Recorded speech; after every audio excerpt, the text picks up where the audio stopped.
تو آپ نے لکھا یزید بے دولت صحابہ کرام میں سے نہیں، اس کی بدبختی میں کسی کو کلام ہو سکتا ہے؟ جو کام اس نے کیا وہ کسی کافر فرنگ نے بھی نہیں کیا جو اس نے اہل بیت کے ساتھ، یعنی یزید کے بارے میں آپ نے واضح طور پر حضرت امام ربانی نے یہ جملہ کہا. اور آپ آگے فرماتے بعض علماء اہل سنت جو اس کی لعنت میں توقف کرتے ہیں وہ اس لیے نہیں کرتے کہ اس سے راضی ہیں، بلکہ اس لیے کہ رجوع و توبہ کا احتمال ہو سکتا ہے. پھر ایک خطبے میں مزید اس کی وضاحت کی، خطبہ نمبر 251 میں فرمایا یزید زمرہ فساقین میں سے تھا، یعنی پرلے درجے کا خبیث اور فاسق شخص تھا. اس کی لعنت میں توقف کرنا اہل سنت کے مقرر کردہ قاعدے پر ہے کہ انہوں نے شخص معین پر اگرچہ کافر ہو لعنت کرنا جائز نہیں جانا، مگر جبکہ معلوم ہو جائے کہ اس کا خاتمہ کفر پر ہوا ہو، جیسے کہ ابو لہب اور اس کی بیوی. لیکن نہ یہ کہ وہ لائق لعنت نہ تھا. فرمایا بے شک جو اللہ اس کے رسول کو ایذا پہنچائے گا دنیا میں بھی اس پر لعنت ہے، آخرت میں بھی لعنت ہے. بولیے سبحان اللہ. اور آپ نے بڑے واضح طور پر صحابہ کرام رضوان اللہ اجمعین کی عزت کا دفاع کیا. حضرت ابوبکر کی خلافت پر آپ کے لمبے خطبے، حضرت ابوبکر پر، سرکار مولا مرتضیٰ کی ولایت پر. بلکہ آپ سے جب پوچھا گیا کہ آپ کیا فرماتے ہیں تو آپ دیکھیے سنیوں کا ایسا امام، فرمایا کہ مجھ پر یہ بات منکشف ہوئی کہ ولایت علی سے چلی اور حسن کے سینے پر آئی، حسن کے سینے سے چلی اور حسین کے سینے پر آئی. فرمایا وہاں سے امام زین العابدین، بولو نا سبحان اللہ، وہاں سے امام باقر، وہاں سے امام جعفر صادق، وہاں سے حضرت موسیٰ کاظم، وہاں سے سرکار امام علی رضا، وہاں سے سرکار امام تقی، وہاں سے امام نقی، وہاں سے امام حسن عسکری. فرمایا پھر وہاں سے شیخ عبد القادر جیلانی اور پھر امام مہدی.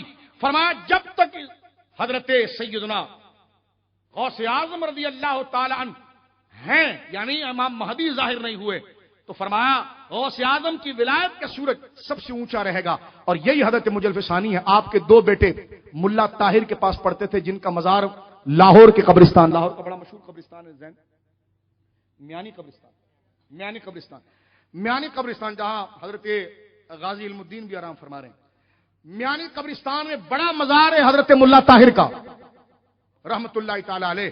ملا طاہر حضرت مجدد صاحب کے دونوں بیٹے، حضرت معصوم صاحب اور آپ کے دوسرے بھائی کو پڑھاتے تھے. ایک دن حضرت مجدد صاحب حجرے میں داخل ہوئے، قاضی ثناء اللہ پانی پتی رحمہ اللہ، قاضی ثناء اللہ نے اس بات کو تفسیر مظہری میں لکھا. جیسے مولانا طاہر آگے آئے اور ہاتھ ملانے لگے تو حضرت امام ربانی نے دیکھا اور آنکھ بند کر دی اور اپنے بچوں سے کہا میں تو دیکھ رہا ہوں یہ تو بدبخت ہے، اس کا خاتمہ خیر پر نہیں، یعنی یہ آپ کی ولایت بھی تھی. تو بچوں نے کہا کہ حضور آپ دعا کریں کہ یہ سعادت مند ہو جائے. فرمایا نہ یہ ٹلے گا نہیں. بچے جب پیچھے پڑ گئے دونوں اور کہا کہ ہمارے استاد کو، توجہ ہے آپ کی، ہمارے استاد کے لیے دعا کریں دعا کریں دعا کریں. تو امام ربانی کی ولایت کا یہ حال ہے. آپ نے مصلی بچھایا، 2 رکعت نفل پڑھی اللہ کی بارگاہ میں اور عرض کی یا اللہ جس طرح تو نے شیخ عبد القادر جیلانی کے کہنے پر اس تقدیر کو ٹالا تھا، آج میں انہی کا وسیلہ دیتا ہوں، ملا طاہر کو بدبختی سے سعادت مندی والا کر دے. آپ نے مڑ کر جب دیکھا تو فرمایا تم سعادت مند ہو گئے. آج ان کا مزار، بولیے سبحان اللہ. ہاتھ منہ پر نہ رکھیں، بولیں سبحان اللہ. آپ تقریر مظفر شاہ کے سننے آئے ہیں، ہم خوش ملاؤں کا ہی رگڑا لگا رہے ہیں یہاں پر، ٹھیک ہے نا، اور جعلی صوفیوں کا رگڑا لگا رہے ہیں. تو جو بات تعظیم اور ادب کی ہوگی اس میں آپ کیا کہیں گے؟ سبحان اللہ. اب آخر میں تقریر کو ختم کرتے ہوئے میں عرض کرتا ہوں کہ آپ نے صحابہ کی عزت، اہل بیت کا مقام، سیدہ زہرا پاک کا مقام، سیدہ عائشہ پاک کا مقام، اہل بیت کے ائمہ کا مقام بتانے کے بعد آپ نے حضرت امیر معاویہ پر لمبی تفصیلی جملے لکھے. توجہ ہے آپ کی. آپ واضح طور پر ارشاد فرماتے ہیں، یہ آخری خطبہ پڑھ رہا ہوں اور اس کے بعد میں گفتگو ختم کرتا ہوں. آپ کا رسالہ رد شیعہ جو ہے اس کے اندر آپ فرماتے ہیں کہ حضرت خال المومنین سیدنا امیر معاویہ اجل صحابہ میں سے تھے. آپ اپنے فکر و تدبر کی بنا پر درجہ اجتہاد پر فائز تھے. آپ کی ذات کے حوالے سے یہ عجیب بات ہے کہ جہاں رافضی آپ کے خلاف ہیں وہاں خارجی بھی آپ سے بیزار ہیں. آگے چل کر آپ اس کی تفصیل کو لکھتے ہیں کہ اجلہ شیوخ اسلاف امام عصر ابو زرعہ راضی علیہ رحمہ فرماتے ہیں کہ جب تم دیکھو کہ کوئی رسول اللہ صلی اللہ علیہ وسلم کے کسی صحابی کی شان کو گھٹا رہا ہے تو جان لو کہ وہ زندیق ہے، بے دین ہے، اور اس کے لیے قرآن مجید برحق ہے. یہ ولیوں کا عقیدہ پڑھ رہے ہیں وقت. وہ زندیق ہے جو صحابہ کی شان کو گھٹائے ہیں. اور فرمایا کہ اس کے لیے قرآن مجید برحق ہے، رسول کریم برحق ہے، اور جو حضور سے لے کر آئے وہ برحق ہے۔ ان سب باتوں کا علم ہمیں صحابہ کرام کے ذریعے ہوا، لہذا جو ان پر جرح کرے اور کتاب و سنت کو باطل کرنا چاہتا ہے، حضرت عبداللہ بن مبارک آگے لکھ رہے ہیں، حضرت مجدد صاحب فرمایا، حضرت عبداللہ بن مبارک جو امیر المومنین فی الحدیث ہے، امام بخاری کے دادا استاد ہیں، فرمایا عبداللہ بن مبارک سے پوچھا گیا جن کی جلالت شان محتاج تعارف نہیں کہ حضرت امیر معاویہ اور عمر بن عبدالعزیز سے کون افضل ہے؟ فرمایا رسول اللہ صلی اللہ علیہ وسلم کی معیت میں جو غبار اور خاک حضرت امیر معاویہ کے گھوڑے کے نتنوں میں داخل ہوا وہ بھی عمر بن عبدالعزیز کی بزرگی سے افضل ہے۔ بولو نا سبحان اللہ۔ فرمایا اس میں اس جانب اشارہ ہے کہ رسول اللہ کی صحبت و زیارت برابر اور کوئی سعادت نہیں ہو سکتی۔ یہ اکابر صحابہ کی بات نہیں بلکہ صرف ان کی ہے جنہیں صرف نبی کریم علیہ الصلوۃ والسلام کی زیارت میسر ہو۔ پھر ذرا خیال کرو، جنہوں نے آپ کو دیکھنے کے ساتھ آپ کی ہمراہی میں جہاد کیا تو ایسے بزرگوں کی فضیلت تک ذہن کہاں رسائی پا سکتا ہے؟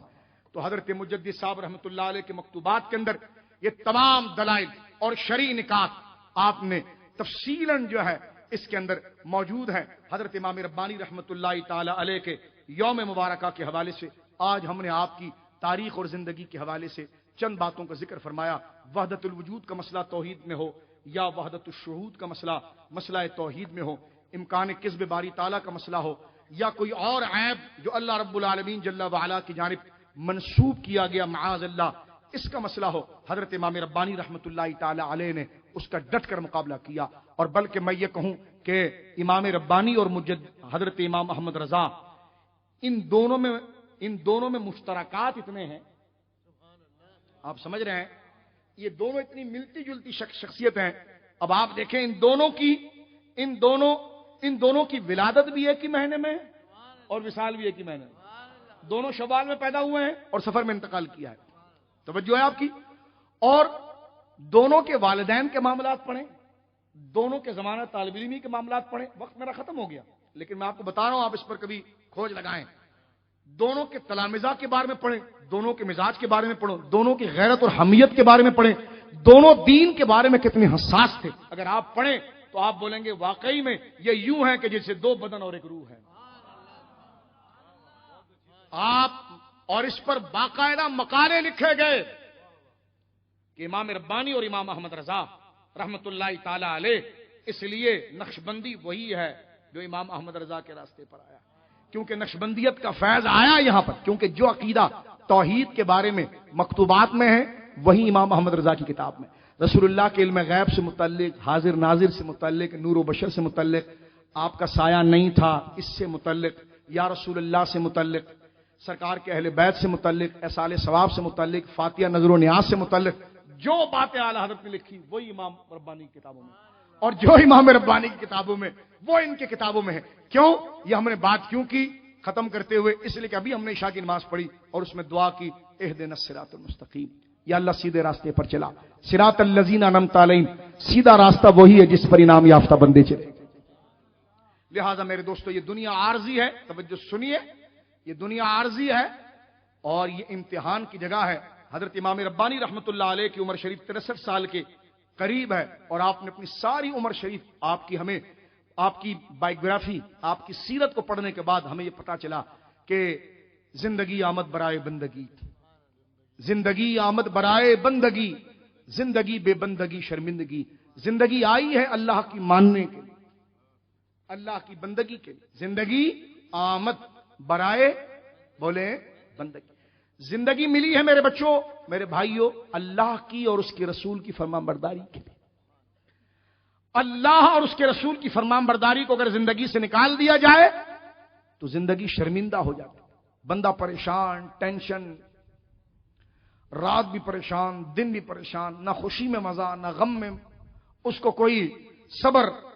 کیوں؟ اس لیے کہ انسان کا قرار، مومن کا قرار اللہ کے ذکر میں۔ مجدد صاحب فرماتے ہیں پریشان وہ ہوتا ہے جو نماز چھوڑتا ہے، فرمایا جو اکیلے میں خدا کو یاد کرنا بھول جائے نا وہ ہمیشہ پریشان رہے گا۔ فرمایا جس کو عادت پڑ جائے کہ وہ تنہائی میں بھی اللہ اللہ کرے اور نمازوں کی پابندی وہ رکھے.